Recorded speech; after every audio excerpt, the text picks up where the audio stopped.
ಕಾವೇರಿ ನೀರಿಗಾಗಿ ಕರ್ನಾಟಕದ ಜೊತೆಗೆ ವರ್ಷದಿಂದ ವರ್ಷಕ್ಕೆ ನಡೆಯುವ ಹೋರಾಟ. ಮತ್ತೊಂದೆಡೆ ಈಶಾನ್ಯ ಮುಂಗಾರಿನ ಮೇಲೆ ಸಂಪೂರ್ಣವಾಗಿ ಅವಲಂಬಿತವಾಗಿರುವ ತಮಿಳುನಾಡು. ಇಂತಹ ಸಮಯದಲ್ಲಿ ಮುಖ್ಯಮಂತ್ರಿ ವಿಜಯ್ ತೆಗೆದುಕೊಂಡಿರುವ ಒಂದು ನಿರ್ಧಾರ ಈಗ ದಕ್ಷಿಣ ಭಾರತದ ರಾಜಕೀಯ ಮತ್ತು ಕೃಷಿ ವಲಯದಲ್ಲಿ ಭಾರಿ ಚರ್ಚೆಗೆ ಕಾರಣವಾಗಿದೆ. 18 ವರ್ಷಗಳ ಹಿಂದೆ ಸ್ಥಾಪಿಸಲಾಗಿದ್ದ 224 ಸ್ವಯಂಚಾಲಿತ ಹವಾಮಾನ ಕೇಂದ್ರಗಳನ್ನ ಸಂಪೂರ್ಣವಾಗಿ ಪರಿಶೀಲಿಸಿ ಅಗತ್ಯವಿದ್ದರೆ ನವೀಕರಿಸಲು ಆದೇಶವನ್ನು ನೀಡಲಾಗಿದೆ. ಇದು ಕೇವಲ ಹವಾಮಾನ ಇಲಾಖೆ ಕೆಲಸವೇ ಅಥವಾ ಕಾವೇರಿ ನೀರಿನ ಹೋರಾಟಕ್ಕೂ ಸಂಬಂಧಿಸಿದ ದೀರ್ಘಾವಧಿಯ ಕಾರ್ಯತಂತ್ರವೇ? ಈ ವರದಿಯಲ್ಲಿ ಸಂಪೂರ್ಣವಾಗಿ ತಿಳಿದುಕೊಳ್ಳೋಣ ಬನ್ನಿ. ಕಾವೇರಿ ವಿವಾದಕ್ಕೆ ಸಿಎಂ ವಿಜಯ್ ಬಿಗ್ ಪ್ಲಾನ್. ಹವಾಮಾನ ಕೇಂದ್ರಗಳ ನಿರ್ವಹಣೆಗೆ ಆರ್ಡರ್. ಕಾವೇರಿ ನೀರಿನ ವಿಚಾರ ಬಂದಾಗಲೆಲ್ಲ ಕರ್ನಾಟಕ ಮತ್ತು ತಮಿಳುನಾಡು ನಡುವೆ ಉದ್ವಿಗ್ನ ವಾತಾವರಣ ನಿರ್ಮಾಣವಾಗುವುದು ಹೊಸ ವಿಷಯವೇನಲ್ಲ. ಒಂದು ಕಡೆ ಸುಪ್ರೀಂ ಕೋರ್ಟ್, ಮತ್ತೊಂದು ಕಡೆ ಕಾವೇರಿ ನೀರು ನಿರ್ವಹಣಾ ಪ್ರಾಧಿಕಾರ, ಇನ್ನೊಂದು ಕಡೆ ರೈತರ ಪ್ರತಿಭಟನೆ. ಹೀಗೆ ಕಾವೇರಿ ವಿಚಾರ ಪದೇ ಪದೇ ರಾಜಕೀಯ, ಕೃಷಿ ಮತ್ತು ಜನಜೀವನದ ಕೇಂದ್ರ ಬಿಂದುವಾಗುತ್ತಲೇ ಬಂದಿದೆ. ಆದರೆ ಈಗ ತಮಿಳುನಾಡು ಸರ್ಕಾರ ತೆಗೆದುಕೊಂಡಿರುವ ಮತ್ತೊಂದು ನಿರ್ಧಾರ ಭಾರಿ ಚರ್ಚೆಗೆ ಕಾರಣವಾಗಿದೆ. ರಾಜ್ಯಾದ್ಯಂತ ಸುಮಾರು 18 ವರ್ಷಗಳ ಹಿಂದೆ ಸ್ಥಾಪಿಸಲಾಗಿದ್ದ 224 ಸ್ವಯಂಚಾಲಿತ ಹವಾಮಾನ ಕೇಂದ್ರಗಳ ಸಮಗ್ರ ಪರಿಶೀಲನೆಗೆ ಸರ್ಕಾರ ಆದೇಶಿಸಿದೆ. ಮೊದಲ ನೋಟಕ್ಕೆ ಇದು ಸಾಮಾನ್ಯ ತಾಂತ್ರಿಕ ಕೆಲಸದಂತೆ ಕಾಣಬಹುದು. ಆದರೆ ಇದರ ಹಿಂದೆ ಮಳೆ, ಕೃಷಿ, ಕಾವೇರಿ ನೀರಿನ ನಿರ್ವಹಣೆ, ವಿಪತ್ತು ಸನ್ನದ್ಧತೆ ಮತ್ತು ಭವಿಷ್ಯದ ಜಲತಂತ್ರ ಎಲ್ಲವೂ ಅಡಗಿದೆ. ಈ ನಿರ್ಧಾರದ ಉದ್ದೇಶವೇನು? 18 ವರ್ಷಗಳ ನಂತರ ಈ ತುರ್ತು ಪರಿಶೀಲನೆ ಯಾಕೆ? ಕಾವೇರಿ ವಿವಾದದೊಂದಿಗೆ ಇದಕ್ಕೇನಾದರೂ ಸಂಬಂಧವಿದೆಯಾ? ಬನ್ನಿ ಮುಂದೆ ನೋಡ್ತಾ ಹೋಗೋಣ. ತಮಿಳುನಾಡು ಮಳೆಗೆ ತಕ್ಕಂತೆ ಬೆಳೆಗೆ ಹೊಸ ಐಡಿಯಾ. 224 ಕೇಂದ್ರಗಳನ್ನ ಮರು ಮೌಲ್ಯಮಾಪನಕ್ಕೆ ಸರ್ಕಾರ ಸಜ್ಜು. ತಮಿಳುನಾಡಿಗೆ 2 ಪ್ರಮುಖ ಮಳೆಗಾಲಗಳಿವೆ. ಒಂದು ನೈಋತ್ಯ ಮುಂಗಾರು, ಮತ್ತೊಂದು ಈಶಾನ್ಯ ಮುಂಗಾರು. ಆದರೆ ರಾಜ್ಯದ ಬಹುತೇಕ ಭಾಗಗಳಿಗೆ ಜೀವನಾಡಿಯಾಗಿರುವುದು ಈಶಾನ್ಯ ಮುಂಗಾರು. ಅಕ್ಟೋಬರ್ನಿಂದ ಡಿಸೆಂಬರ್ ವರೆಗೆ ಸುರಿಯುವ ಈ ಮಳೆಯೇ ಕುಡಿಯುವ ನೀರು, ಕೃಷಿ, ಜಲಾಶಯಗಳು ಹಾಗೂ ಭೂಗರ್ಭ ಜಲಕ್ಕೆ ಪ್ರಮುಖ ಆಧಾರ. ಇದೇ ಕಾರಣಕ್ಕೆ ಪ್ರತಿ ವರ್ಷ ಈಶಾನ್ಯ ಮುಂಗಾರು ಆರಂಭಕ್ಕೂ ಮುನ್ನ ತಮಿಳುನಾಡು ಸರ್ಕಾರ ವಿಶೇಷ ಸಿದ್ಧತೆಯನ್ನು ನಡೆಸುತ್ತೆ. ಈ ಬಾರಿ ಆ ಸಿದ್ಧತೆಯ ಕೇಂದ್ರ ಬಿಂದುವಾಗಿದೆ 224 ಆಟೋಮೆಟಿಕ್ ವೆದರ್ ಸ್ಟೇಷನ್ಸ್. 2008ರಲ್ಲಿ ತಮಿಳುನಾಡು ಕೃಷಿ ವಿಶ್ವವಿದ್ಯಾಲಯದ ಯೋಜನೆಯಡಿ ರಾಜ್ಯದ ವಿವಿಧ ಬ್ಲಾಕ್ಗಳಲ್ಲಿ ಈ ಹವಾಮಾನ ಕೇಂದ್ರಗಳನ್ನು ಸ್ಥಾಪಿಸಲಾಗಿತ್ತು. ಆಗಿನ ಕಾಲಕ್ಕೆ ಇದು ಅತ್ಯಾಧುನಿಕ ವ್ಯವಸ್ಥೆಯಾಗಿತ್ತು. GSM ಮತ್ತು CDMA ತಂತ್ರಜ್ಞಾನ ಬಳಸಿ ರಾಜ್ಯದ ವಿವಿಧ ಭಾಗಗಳಿಂದ ಮಳೆ, ತಾಪಮಾನ, ಗಾಳಿಯ ವೇಗ, ಆರ್ದ್ರತೆ, ವಾತಾವರಣದ ಒತ್ತಡ ಸೇರಿದಂತೆ ಹಲವು ಮಾಹಿತಿಗಳನ್ನ ಸಂಗ್ರಹಿಸುವ ವ್ಯವಸ್ಥೆಯನ್ನ ನಿರ್ಮಿಸಲಾಗಿತ್ತು. ಈ ಕೇಂದ್ರಗಳ ಉದ್ದೇಶ ಕೇವಲ ಹವಾಮಾನ ವರದಿ ನೀಡುವುದಲ್ಲ, ಬ್ಲಾಕ್ ಮಟ್ಟದಲ್ಲಿ ನಿಖರ ಮಳೆ ದಾಖಲೆಯನ್ನು ಸೃಷ್ಟಿಸುವುದು, ರೈತರಿಗೆ ಸ್ಥಳೀಯ ಹವಾಮಾನ ಸಲಹೆ ನೀಡುವುದು, ಬೆಳೆ ವಿಮೆಗಾಗಿ ವೈಜ್ಞಾನಿಕ ಮಾಹಿತಿಯನ್ನು ಒದಗಿಸುವುದು ಹಾಗೂ ವಿಪತ್ತು ನಿರ್ವಹಣೆಗೆ ಮುಂಚಿತ ಎಚ್ಚರಿಕೆಯನ್ನು ನೀಡುವುದು ಇದರ ಪ್ರಮುಖ ಗುರಿಯಾಗಿತ್ತು. ಆದರೆ ಈಗ ಯಂತ್ರಗಳಿಗೆ ಸುಮಾರು 18 ವರ್ಷಗಳಾಗಿವೆ. ತಂತ್ರಜ್ಞಾನ ವೇಗವಾಗಿ ಬದಲಾಗ್ತಾ ಇದೆ. ಹಲವು ಕಡೆ ಸಂವೇದಕಗಳು ಹಳೆಯದಾಗಿರಬಹುದು, ಕೆಲವೆಡೆ ಡೇಟಾ ಪ್ರಸರಣದಲ್ಲಿ ಸಮಸ್ಯೆಗಳಿರಬಹುದು. ಆದ್ದರಿಂದ ತಮಿಳುನಾಡು ವಿಪತ್ತು ನಿರ್ವಹಣಾ ಆಯುಕ್ತರ ಕಚೇರಿ ಎಲ್ಲಾ ಕೇಂದ್ರಗಳ ಕಾರ್ಯಕ್ಷಮತೆಯನ್ನ ಮೌಲ್ಯಮಾಪನ ಮಾಡಲು ನಿರ್ಧರಿಸಿದೆ.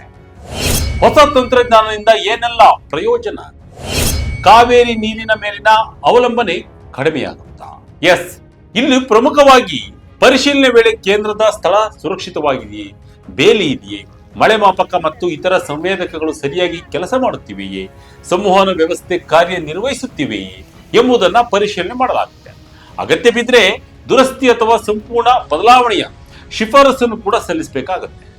ಇಲ್ಲಿ ಒಂದು ಪ್ರಶ್ನೆ ಮೂಡುತ್ತೆ, ಈ ಹವಾಮಾನ ಕೇಂದ್ರಗಳ ಪರಿಶೀಲನೆಗೆ ಕಾವೇರಿ ವಿವಾದದೊಂದಿಗೆ ಸಂಬಂಧವೇನು? ನೇರ ಸಂಬಂಧವಿಲ್ಲ ಎಂದು ಹೇಳಬಹುದು, ಆದರೆ ಪರೋಕ್ಷವಾಗಿ ಬಹಳ ದೊಡ್ಡ ಸಂಬಂಧವಿದೆ. ತಮಿಳುನಾಡಿನ ಕೃಷಿ 2 ಆಧಾರಗಳ ಮೇಲೆ ನಿಂತಿದೆ. ಮೊದಲನೇದು ಕಾವೇರಿ ನದಿ, ಎರಡನೇದು ಈಶಾನ್ಯ ಮುಂಗಾರು. ಈ ಎರಡರಲ್ಲಿ ಒಂದರಲ್ಲಿ ಕೊರತೆ ಉಂಟಾದರೂ ಕೃಷಿ ಸಂಕಷ್ಟಕ್ಕೆ ಸಿಲುಕುತ್ತದೆ. ಕರ್ನಾಟಕದಲ್ಲಿ ಮಳೆ ಕಡಿಮೆ ಆದರೆ ಕಾವೇರಿಗೆ ನೀರಿನ ಹರಿವು ಕಡಿಮೆ ಆಗುತ್ತದೆ. ಅದೇ ವೇಳೆ ತಮಿಳುನಾಡಲ್ಲಿ ಈಶಾನ್ಯ ಮುಂಗಾರು ಕೈಕೊಟ್ಟರೆ ಪರಿಸ್ಥಿತಿ ಇನ್ನಷ್ಟು ಗಂಭೀರವಾಗುತ್ತದೆ. ಇಂತಹ ಸಂದರ್ಭಗಳಲ್ಲಿ ಯಾವ ಪ್ರದೇಶದಲ್ಲಿ ಎಷ್ಟು ಮಳೆಯಾಗಿದೆ ಎಂಬ ನಿಖರ ದಾಖಲೆ ಸರ್ಕಾರಕ್ಕೆ ಅತ್ಯಗತ್ಯವಾಗುತ್ತದೆ. AWS ಒಂದು ಮಾಪನ ಮಾತ್ರವಲ್ಲ, ಭಾರತದ ಕೃಷಿಗೆ ಒತ್ತು. ಭವಿಷ್ಯದಲ್ಲಿ ಎಐ ಉಪಗ್ರಹದಿಂದ ಹವಾಮಾನ ವರದಿ. ಎಸ್ ವೀಕ್ಷಕರೇ, ಇನ್ನು ಮುಂದೆ ಕಾವೇರಿ ನೀರಿನ ಹಂಚಿಕೆ ಕುರಿತ ಚರ್ಚೆಗಳಲ್ಲಿ ಮಳೆ ಪ್ರಮಾಣ, ಜಲಾಶಯಗಳ ನೀರಿನ ಮಟ್ಟ ಮತ್ತು ಕೃಷಿ ಪರಿಸ್ಥಿತಿಯ ಪ್ರಮುಖ ಅಂಶಗಳಾಗಿವೆ. ಹೀಗಾಗಿ ಹವಾಮಾನ ದತ್ತಾಂಶದ ಗುಣಮಟ್ಟ ಉತ್ತಮವಾಗಿರುವುದು ನೀರಿನ ನಿರ್ವಹಣೆಗೆ ಸಹ ನೆರವಾಗುತ್ತೆ. ಆದರೆ ಈ ಪರಿಶೀಲನೆ ಕಾವೇರಿ ವಿವಾದಕ್ಕಾಗಿ ವಿಶೇಷವಾಗಿ ಮಾಡಲಾಗಿದೆ ಎಂಬುದಕ್ಕೆ ಯಾವುದೇ ಅಧಿಕೃತ ಮಾಹಿತಿ ಇಲ್ಲ. ಆದ್ದರಿಂದ ಇದನ್ನು ವೈಜ್ಞಾನಿಕ ಮೂಲಸೌಕರ್ಯವನ್ನ ಬಲಪಡಿಸುವ ಕ್ರಮವೆಂದು ನೋಡುವುದು ಸೂಕ್ತ. ಇತ್ತೀಚಿನ ವರ್ಷಗಳಲ್ಲಿ ಹವಾಮಾನ ವೈಪರೀತ್ಯಗಳು ಹೆಚ್ಚಾಗಿವೆ. ಒಂದೇ ದಿನದಲ್ಲಿ ಕಾವೇರಿ ಪ್ರಮಾಣದ ಮಳೆ, ಮತ್ತೊಂದು ತಿಂಗಳಲ್ಲಿ ತೀವ್ರ ಬರ, ಕೆಲವೇ ಗಂಟೆಗಳಲ್ಲಿ ನಗರ ಪ್ರವಾಹ, ಕೆಲವು ಜಿಲ್ಲೆಗಳಲ್ಲಿ ಮಳೆ, ಪಕ್ಕದ ಜಿಲ್ಲೆಯಲ್ಲಿ ಸಂಪೂರ್ಣ ಬರ.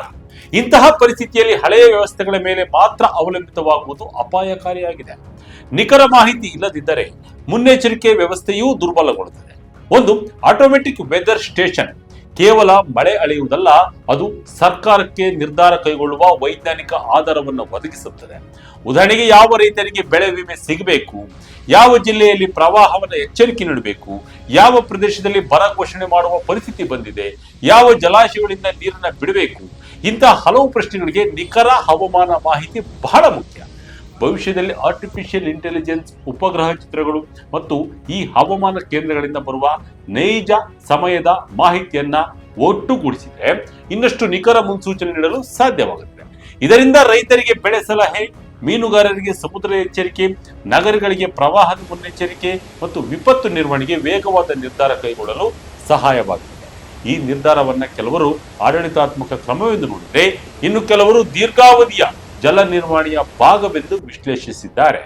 ಯಾಕೆಂದ್ರೆ ಹವಾಮಾನ ಮಾಹಿತಿ ಎಷ್ಟು ನಿಖರವಾಗಿರುತ್ತದೆಯೋ ಅಷ್ಟೇ ನಿಖರವಾಗಿ ನೀರಿನ ಯೋಜನೆಗಳನ್ನ ರೂಪಿಸಲು ಸಾಧ್ಯವಾಗುತ್ತದೆ. ಪ್ರತಿಯೊಂದು ಮಳೆಹನಿಗೂ ದತ್ತಾಂಶ ಪಕ್ಕ. ಪ್ರಕೃತಿ ವಿಕೋಪಗಳ ಮುನ್ನೆಚ್ಚರಿಕೆಗೆ ಕ್ರಮ ಸಹಕಾರಿ. ಇಂದಿನ ಜಗತ್ತಿನ ನೀರಿನ ಯುದ್ಧಗಳು ಕೇವಲ ನದಿಗಳ ಮೇಲೆ ಮಾತ್ರ ನಡೆಯುವುದಿಲ್ಲ, ಮಾಹಿತಿಯ ಮೇಲೆಯೂ ನಡೆಯುತ್ತೆ. ಯಾರ ಬಳಿ ನಿಖರ ದತ್ತಾಂಶವಿದೆಯೋ ಅವರು ಉತ್ತಮ ಯೋಜನೆಯನ್ನ ರೂಪಿಸಬಹುದು. ಇದೇ ಕಾರಣಕ್ಕೆ ಅನೇಕ ರಾಜ್ಯಗಳು ಉತ್ತಮ ಹವಾಮಾನ ಮೂಲಸೌಕರ್ಯವನ್ನ ಆಧುನೀಕರಿಸುತ್ತಿವೆ. ತಮಿಳುನಾಡಿನ ಈ ಕ್ರಮವು ಆ ದಿಕ್ಕಿನಲ್ಲಿರುವ ಒಂದು ಮಹತ್ವದ ಹೆಜ್ಜೆಯಾಗಿ ಕಾಣ್ತಾ ಇದೆ. ಒಟ್ಟಾರೆಯಾಗಿ ನೋಡಿದರೆ 224 ಆಟೋಮೆಟಿಕ್ ವೆದರ್ ಸ್ಟೇಷನ್ಗಳ ಪರಿಶೀಲನೆ ಎಂಬುದು ಕೇವಲ ಯಂತ್ರಗಳ ದುರಸ್ತಿ ಯೋಜನೆ ಅಲ್ಲ. ಇದು ಮುಂಬರುವ ಈಶಾನ್ಯ ಮುಂಗಾರಿಗೆ ಸಿದ್ಧತೆ, ರೈತರ ರಕ್ಷಣೆ, ನಿಖರ ಹವಾಮಾನದ ಮುನ್ಸೂಚನೆ, ವಿಪತ್ತು ನಿರ್ವಹಣೆ ಮತ್ತು ದೀರ್ಘಾವಧಿಯ ಜಲಸಂಪನ್ಮೂಲ ಯೋಜನೆಗಳನ್ನ ಬಲಪಡಿಸುವ ಪ್ರಯತ್ನವಾಗಿದೆ. ಕಾವೇರಿ ವಿವಾದ ಮುಂದುವರಿಯುತ್ತಿರುವ ಸಂದರ್ಭದಲ್ಲಿ ಮಳೆಯ ಪ್ರತಿಯೊಂದು ಹನಿಯ ನಿಖರ ದಾಖಲೆ ಸರ್ಕಾರಕ್ಕೆ ಅಮೂಲ್ಯವಾಗಿರುತ್ತದೆ. ಆದರೆ ಈ ಪರಿಶೀಲನೆಯನ್ನ ಕಾವೇರಿ ವಿವಾದಕ್ಕೆ ನೇರವಾಗಿ ಸಂಬಂಧಿಸಿದ ಕ್ರಮ ಎಂದು ಹೇಳುವ ಅಧಿಕೃತ ಆಧಾರ ಯಾವುದೇ ಸದ್ಯಕ್ಕಿಲ್ಲ. ಆದರೂ ವೈಜ್ಞಾನಿಕ ಹವಾಮಾನ ದತ್ತಾಂಶವು ಭವಿಷ್ಯದ ನೀರಿನ ನಿರ್ವಹಣೆ ಮತ್ತು ಕೃಷಿ ಯೋಜನೆಗಳಿಗೆ ಬಲ ತುಂಬುವ ಅಂಶ ಎಂಬುದರಲ್ಲಿ ಯಾವುದೇ ಸಂದೇಹವಿಲ್ಲ. ಮುಂಗಾರು ಆರಂಭಕ್ಕೂ ಮುನ್ನ ತಮಿಳುನಾಡು ಕೈಗೊಂಡಿರುವ ಈ ಹೆಜ್ಜೆ ಪ್ರಕೃತಿ ವಿಕೋಪಗಳನ್ನು ಎದುರಿಸುವ ಸಾಮರ್ಥ್ಯವನ್ನ ಹೆಚ್ಚಿಸುವುದರ ಜೊತೆಗೆ ರಾಜ್ಯದ ಹವಾಮಾನ ಮೇಲ್ವಿಚಾರಣಾ ವ್ಯವಸ್ಥೆಯನ್ನ ಮತ್ತಷ್ಟು ಆಧುನೀಕರಣಗೊಳಿಸುವ ದಿಕ್ಕಿನಲ್ಲಿ ಮಹತ್ವದ ಮೈಲುಗಲ್ಲಾಗಬಹುದು. ಎಸ್ ವೀಕ್ಷಕ, ಇಂತಹ ನಿರ್ಧಾರಕ್ಕೆ ನಿಮ್ಮ ಅಭಿಪ್ರಾಯವೇನು? ಕಮೆಂಟ್ ಮೂಲಕ ತಿಳಿಸಿ. ಇದಾಗಿತ್ತು ಕ್ಷಣದ ಅಪ್ಡೇಟ್. ಇದೇ ರೀತಿಯ ಅಪ್ಡೇಟ್ಗಳಿಗಾಗಿ ವಿಜಯ ಕನಕ website, YouTube page, Facebook page follow ಮಾಡ್ತಾ ಇರಿ. ಧನ್ಯವಾದಗಳು.